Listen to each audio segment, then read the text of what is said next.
નમસ્કાર, હું છું પ્રિયા અને તમે જોઈ રહ્યા છો જનતા કી જાણકારી ન્યૂઝ। નજર કરીએ આજના સમાચાર। નડિયાદ તાલુકાના ઉત્તરસંડા ગામે સ્પંદન 2026 કાર્યક્રમ યોજાયો। આ કાર્યક્રમની શરૂઆત સાધુ સંતોના આશીર્વાદની સાથે દીપ પ્રગટાવીને કરવામાં આવી। ઉત્તરસંડા કેળવણી મંડળ આયોજિત સ્પંદન 2026 કાર્યક્રમ યોજાયો હતો।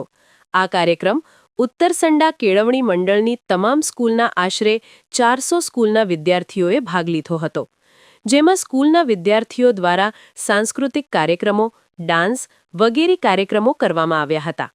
આ સ્પંદન 2026 કાર્યક્રમમાં પ.પ.પૂ. નિર્ગુણદાસ મહારાજ, સંતરામ મંદિર નડિયાદ, પ.પ.પૂ. ડોક્ટર સંત વલ્લભદાસજી સ્વામી, વડતાલ સ્વામિનારાયણ મંદિર ચેરમેન G.H. સોલંકી, કમિશનર મનપા નડિયાદ, ઉત્તરસંડા ગામના પૂર્વ વિદ્યાર્થીઓ, NRI સહિત મોટી સંખ્યામાં ગ્રામજનો ઉપસ્થિત રહ્યા હતા। રિપોર્ટર નિસાર શેખ, મહુદા।